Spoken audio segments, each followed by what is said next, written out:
And it's now my honor, my pleasure, and something a farm kid from Pennsylvania would have never imagined, that I get to introduce the President of the United States.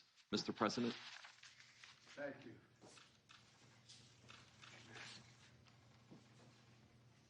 Well, you've introduced a kid from Scranton, Pennsylvania. I didn't think it either, so it's great to be with you. Pat, thanks for the introduction, and this is a truly historic investment in America, in American workers. This group of Washington reporters have heard me say many times, it's never been a good bet to bet against America. We have the most qualified folks in the world here in the United States of America. And I want to thank Sherrod Brown and Rob Portman, two senators who deserve an enormous amount of credit for us getting to this place right now, bipartisanly. The idea that we can work together is only just beginning to dawn on people here, I think. And I want to thank Commerce Secretary Raimondo, who from day one has been helping lead our efforts to strengthen American manufacturing in America and American innovation. Look, Pat just laid out today's big announcement by one of America's most important companies. This historic investment for Ohio, one of the largest investments in semiconductor manufacturing in American history. A brand new $20 billion campus outside of Columbus, Ohio. 7,000 construction jobs, 3,000 full-time jobs. And I was kidding Pat earlier. I said, I may need a job. And he said, well, it's not bad. You start over $100,000 on the line, but I got to get some training. But look, at the singular, look, to be able to say, made in Ohio, made in America, is what we used to always be able to say 25, 30 years ago. That's what this is about. But folks at home might be wondering, why is such a big deal for manufacturing something so small, the size of a postage stamp? Why is that so important? Well, semiconductors are small computer chips that power virtually everything in our lives. Your phone, your car, your refrigerator, your washing machine, hospital equipment, the internet, the electric grid, and so much more. And here's the deal. America invented these chips. America invented these chips. And federal research and development led to the creation of these chips. Taxpayer dollars. These chips helped power NASA mission to the moon. The federal investment helped bring down the cost of making chips to build a market and an entire industry. As a result, over 30 years ago, America had about 40% of global production. But since that time, something happened.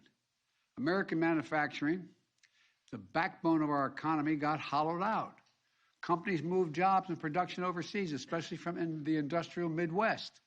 Decades ago, we used to invest 2% of our gross domestic product in research and development. Let me say it again. We invested 2% decades ago of our gross domestic product in pure research and development. Today, it's less than 1%.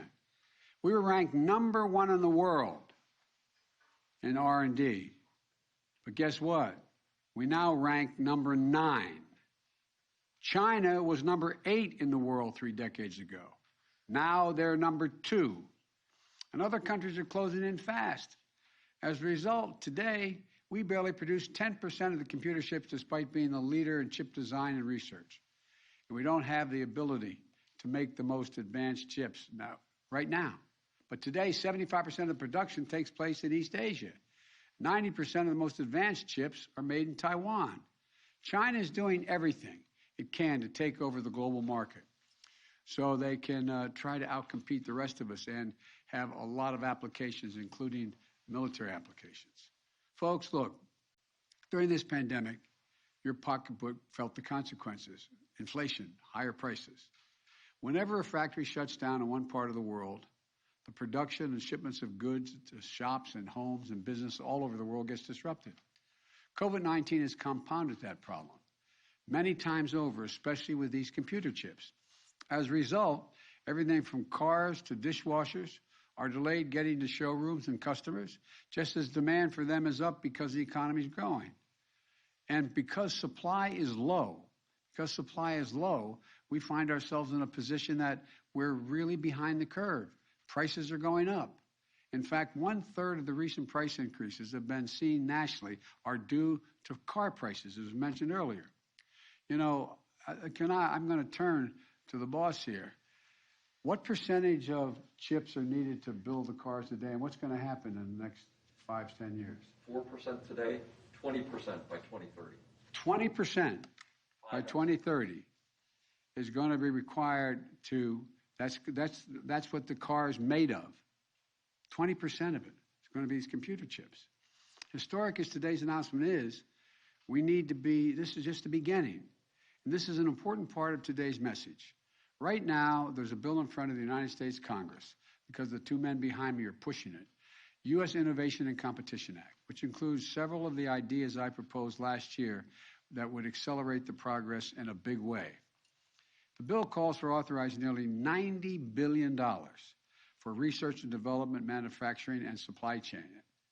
Look, including empowering the National Science Foundation to bring together local communities, universities, community college, private companies, and more partnerships like this. And by the way, speaking of community colleges, you all know this, the Washington Press Corps does at least. My wife is a community college professor.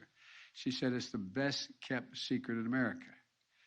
This is a community college graduate who skipped his senior year in high school, went to local community college, and then went on.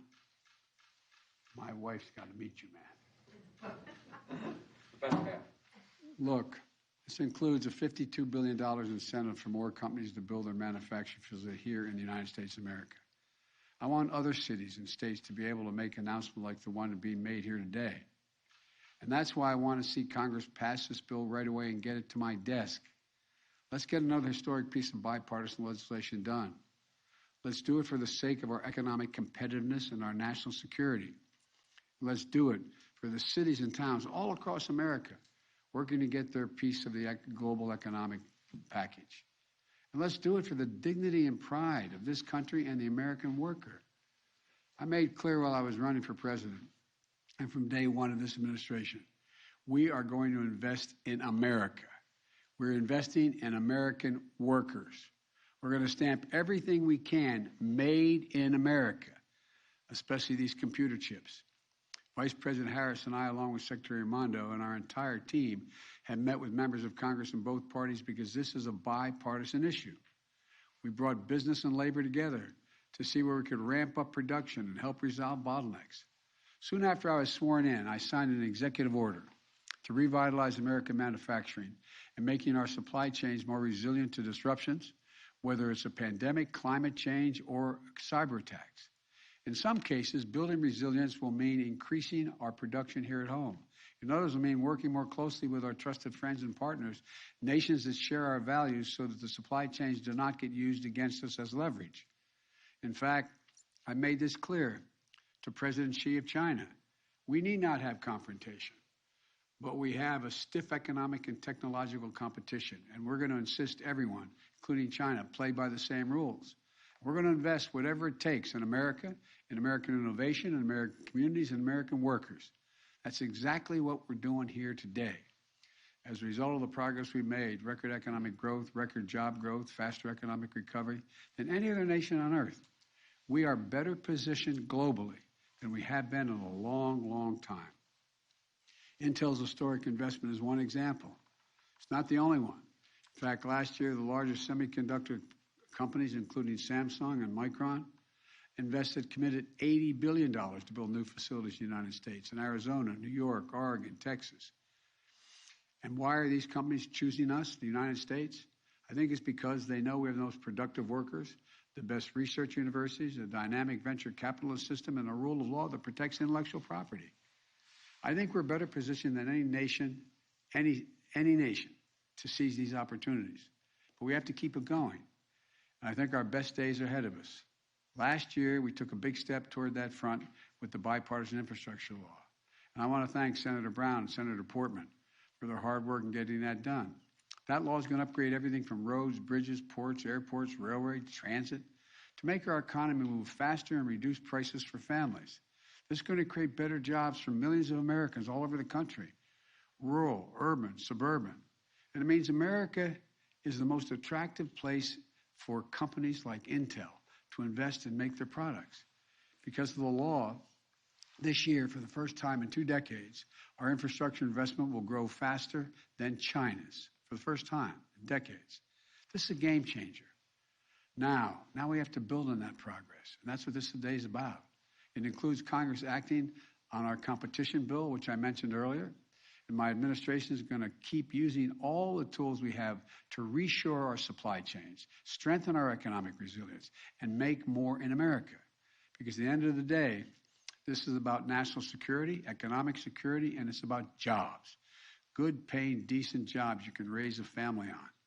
Jobs now. Jobs for the future. Jobs in every part of the country. Jobs that bring the industrial Midwest back. It shows the world that we're always going to fight for American workers. In fact, these facilities are a symbol of what America's all about. PhD engineers, scientists, alongside community college graduates, as my wife says, they're the best kept secret in America. Pat went on beyond that. But people of different ages, races, backgrounds, working side by side. They're all working together to do the same thing. The most sophisticated manufacturing we have ever seen. Tiny computer chip the size of a stamp. They're showing what I've always believed. There is nothing beyond our capacity as a nation if we do it together as the United States of America. And I want to thank Pat again and Intel.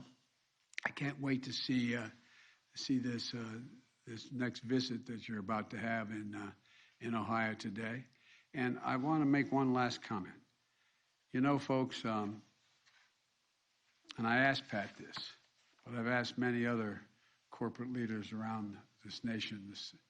When the United States of America, when the government makes a decision to invest considerable amounts of resources in a new industry or in an area that we need to build up, that encourages business to say, they're doing it.